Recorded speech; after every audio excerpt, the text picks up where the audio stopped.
Hello student, कैसे हो? स्वागत करता हूं मैं आप सभी का मेरे YouTube channel biology by Bharat sir. So today we have to discuss about a very important and very unique topic, that is human reproduction. Human reproduction से कई बार एग्जाम में काफी अच्छे क्वेश्चन पूछे जाते हैं। ऑब्जेक्टिव अगर अपन नेट कॉम्पिटिटिव एग्जाम की बात करें तो उसमें बहुत अच्छे क्वेश्चन पूछे जाते हैं। 12th की बात करें, सब्जेक्टिव बात करें तो वहां पे भी इसके बहुत अच्छे क्वेश्चन आते हैं। तो सबसे पहले बात की जाए इस रेफरेंस में, तो सबसे पहले बात आती है कि रिप्रोडक्शन किसे कहा जाता है, इसकी क्या डेफिनेशन होगी रिप्रोडक्शन की। तो हम सब जानते हैं कि जो इंडिविजुअल्स होते हैं, जो पेरेंट्स होते हैं, वो क्या करते हैं, वो ऑफस्प्रिंग्स देते हैं अपने, जिन्हें हम बच्चे बोलते हैं, संतानें बोलते हैं, संतति बोलते हैं, जिन्हें ऑफस्प्रिंग्स बोला जाता है। ठीक है, तो जो ऑफस्प्रिंग्स जो बन रही है वो क्या होती है, माता पिता जो होते हैं, जो पेरेंट्स होते हैं, उनके बिल्कुल क्या होती है, आइडेंटिकली सिमिलर होती है। कभी आपने ऐसा देखा कि जो एक बफेलो है, उस बफेलो के जो ह्यूमन बीइंग ने जन्म ले लिया, या किसी ह्यूमन बीइंग जो फीमेल है उसके जो है कऊ का कोई बेबी हो गया, कभी ऐसा नहीं हुआ। कऊ जो होता है सिमिलर अपने कऊ जैसा ही बेबी प्रोड्यूस करती है। ह्यूमन बीइंग्स भी क्या करते हैं, ह्यूमन बीइंग्स जैसे ही बेबी प्रोड्यूस करते हैं। तो चलते हैं इसकी डेफिनेशन की ओर। डेफिनेशन क्या कहती है कि reproduction is the process, reproduction is the process in which individual form identically similar offsprings. Individual क्या करेंगे, ऑफस्प्रिंग्स बनाएंगे। क्या बनाएंगे, ऑफस्प्रिंग्स का यहाँ पे क्या मतलब है, ऑफस्प्रिंग्स का मतलब है यहाँ पे क्या, बच्चे, जिनको हम चाइल्ड्स बोलते हैं, किड्स बोलते हैं वो। और यहाँ पे बात आती है इंडिविजुअल्स की। इंडिविजुअल्स का मतलब क्या है, यहाँ इंडिविजुअल्स का मतलब पेरेंट्स। क्या मतलब है, पेरेंट्स मतलब है। तो पेरेंट्स जो ऑफस्प्रिंग्स बनाएंगे वो क्या होगी, identically similar to their parents. तो आइडेंटिकली सिमिलर जो बात यहाँ पे तो आ रही है, तो कुछ बच्चों के मन में सवाल आता है क्या सर आइडेंटिकली सिमिलर का मतलब 100% जो है एकदम सिमिलर रहेगा? नहीं, 100% नहीं रहेगा। अपन जानते हैं कि 50% डीएनए जो है वो मेल का आता है और 50% डीएनए जो है वो किसका आता है, फीमेल का आता है।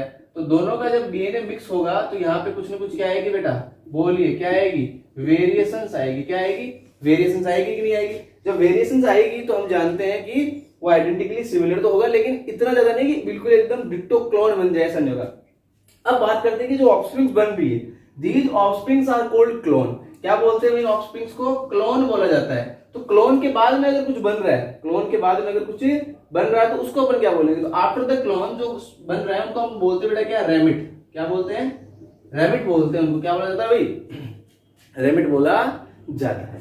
अब बात करते हैं टाइप्स ऑफ रिप्रोडक्शन की। किसकी बात करते हैं बेटा, टाइप्स ऑफ रिप्रोडक्शन की बात करते हैं। टाइप ऑफ रिप्रोडक्शन क्या होगा वो अपन देखते हैं। तो एक बार मैं इसको रिमूव कर देता हूं।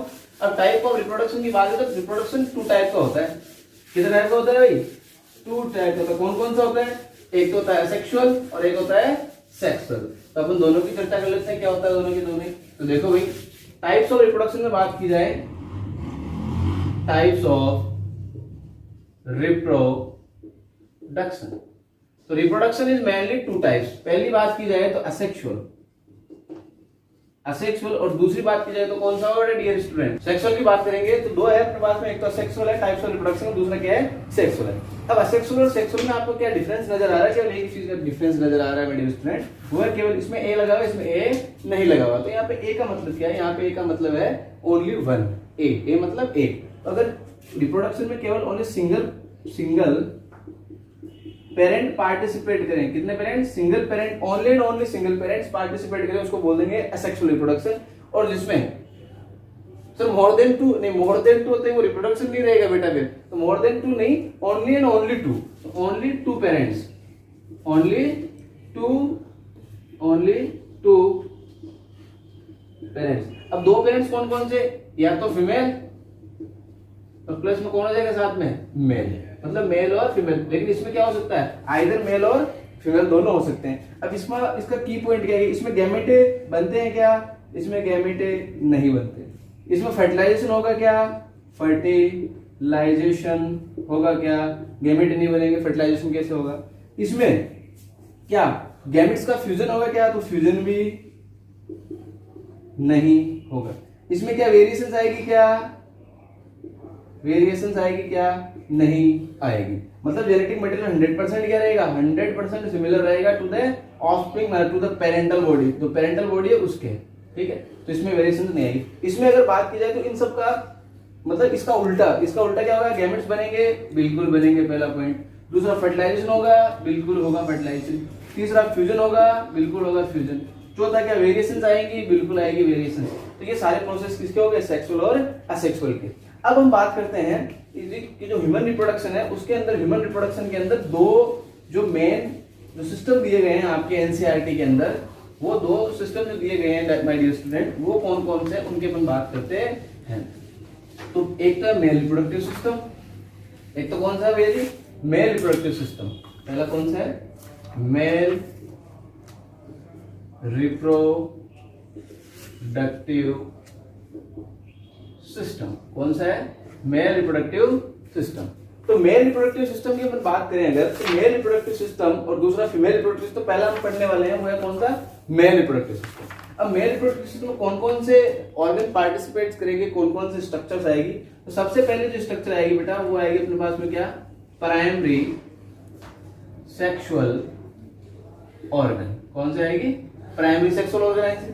दूसरी जो आएगी वो आएगी अपने पास में कौन सा, सेकेंडरी सेक्सुअल ऑर्गन।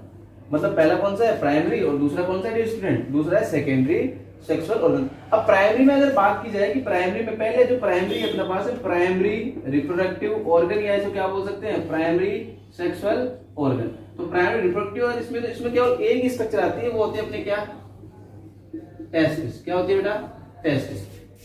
अब सेकेंडरी की बात करें तो सेकेंडरी के अंदर अपने पास में बहुत सारी स्ट्रक्चर्स आ जाती हैं, साथ में एसेसरी डक्ट्स आ जाती है, एसेसरी अपने पास में जो ग्लैंड्स आ जाती है। तो इसके अलावा क्या है, इसके अंदर सेकेंडरी रिप्रोडक्टिव ऑर्गन की बात करें, सेकेंडरी सेक्सुअल ऑर्गन की बात करें, तो इसमें क्या क्या आएगी अपने पास में, एसेसरी ग्लैंड्स।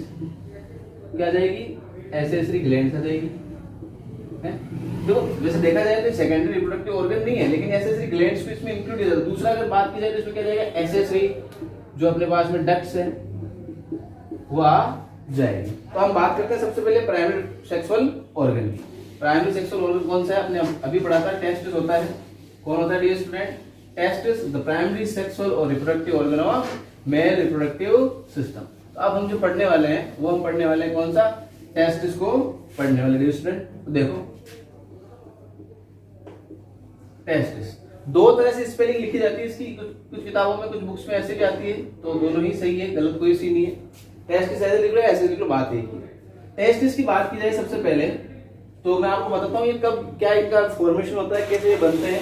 तो एक मेल बॉडी है, कौन सी बॉडी है, एक मेल बॉडी है डियर स्टूडेंट।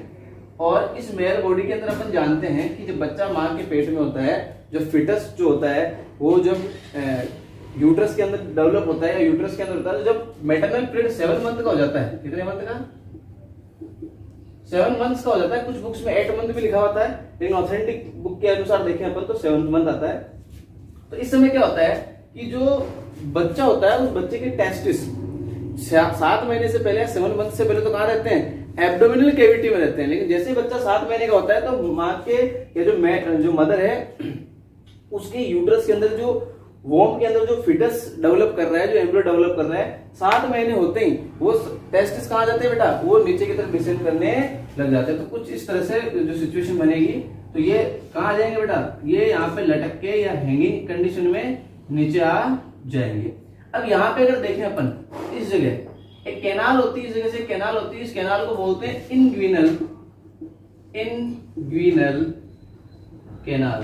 कौन सी कैनाल बोलेंगे, इनग्विनल कैनाल बोलते हैं। और इस इनग्विनल कैनाल से क्या होता है, ऊपर से ब्लड वेसल्स आती है, ब्लड वेसल्स आएगी और साथ में न्यूरॉन्स आते हैं। क्या आते हैं, न्यूरॉन्स। और ये न्यूरॉन्स आगे कहाँ जाते हैं, दोनों टेस्टिस के अंदर आ जाते हैं। तो यहाँ पे ये जो न्यूरॉन्स और जो ये ब्लड वेसल्स है, ये दोनों कंबाइनिंग स्ट्रक्चर बनाते हैं, जिसको बोलते हैं स्पर्मेटिक कॉर्ड। क्या बोलते हैं डियर स्टूडेंट, स्पर्मेटिक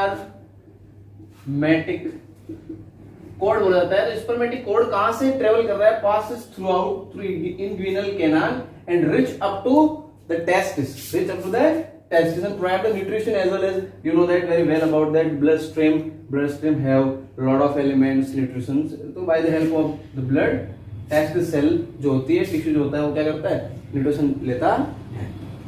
अब बात करते हैं आगे कि ये टेस्टिस है, यहाँ से अपन इस टेस्टिस को जूम करके देखते हैं इसके अंदर कौन कौन सी स्ट्रक्चर है। तो देखें यहाँ पर जूम करके अगर एक बार देखें अपन कौन कौन सी स्ट्रक्चर इसके अंदर होती है, तो देखिए यहां से अपन उसको हल्का स्लाइडली क्या कर लेते हैं, थोड़ा सा जूम आउट कर लेते हैं टेस्टिस को। और जूम आउट करने के बाद में अपन देखेंगे कि इसके अंदर कौन सी स्ट्रक्चर्स होती है। तो देखो भाई, सबसे पहले बात की जाए इसकी, तो यहां अंदर की तरफ राउंड स्ट्रक्चर, दो स्ट्रक्चर प्रेजेंट होती है, these are called testis, these are called testis. तो इसके आउटर साइड में जो लेयरिंग है, जो सारी की सारी जो कवरिंग बन रही है, ये होता है बेटा क्या, ये होता है एक पाउच। क्या होता है, एक पाउच, या मैं बोलूं सैक लाइक स्ट्रक्चर। सैक का मतलब थैला या bag like structure. The structure is called what, this is called scrotum sac. Scrotum sac क्या बोलते हैं इसको, स्क्रैटम सैक बोलते हैं। अब यहाँ पे मेन हाईलाइट करना है इसको, this is the most important thing. What is the function of scrotum sac? Scrotum sac is helpful in to maintain the temperature. Scrotum क्या करता है, स्क्रैटम का पहला फंक्शन क्या होता है, maintain the temperature for production of sperm. मतलब सीधी सी बात है कि स्पर्म बनाने के लिए ये क्या करता है, टेम्परेचर को मेंटेन करता है, और मेंटेन करके कितना माइनस कर देता है, 2 से लगभग 2.5 डिग्री सेल्सियस क्या कर देता है, डाउन कर देता है। कि हम जानते हैं अपनी बॉडी का टेम्परेचर कितना होता है, अपनी बॉडी का टेम्परेचर होता है कितना, 70 डिग्री सेल्सियस, 37 डिग्री सेल्सियस, और ये 2-2.5 से कम कर देगा तो कितना हो जाएगा, लगभग 34 to 34.5 डिग्री सेल्सियस, इतना हो जाएगा लगभग। तो इतना कम हो जाएगा जब, या 35 से 35.4 हो जाएगा, तो इतना कम कर देगा तो स्पर्म क्या हो जाएंगे, यहाँ पे प्रोडक्ट होने लग जाएंगे, या फॉर्मेशन का होने लग जाएगा। अब दिमाग में फिर से एक सवाल आता है, सवाल ये आता है कि इसके अंदर, इस स्क्रैटम सैक के अंदर ऐसी क्या स्ट्रक्चर है जिसकी वजह से ये क्या करता है, टेम्परेचर को इतना मेंटेन कर देता है। तो भैया देखो यहाँ पे क्या होता है, स्क्रैटम सैक जो होता है इसके अंदर 2 मसल्स होती है। यहाँ से अगर अपन इसको जूम करके देखें हल्का सा, इसको जूम आउट करें इधर, तो जूम आउट करने में पता चलता है कि यहाँ पे 2 मसल्स की लेयर होती है अंदर की तरफ, 2 मसल्स की लेयर है। पहली जो मसल्स की लेयर इसको बोलते हैं क्रीमेस्टर। क्या बोलते हैं डियर स्टूडेंट, क्रीमेस्टर। और दूसरी जो मसल्स लेयर होती है इसको बोलते हैं डार्टोस। क्या बोलते हैं, डार्टोस। इन दोनों मसल्स का काम क्या होता है, अपन जानते हैं सर्दियों और जो गर्मियां होती है, सर्दी और गर्मी में क्या होता है, अपन जानते हैं सर्दी और गर्मी में क्या होता है भाई, कि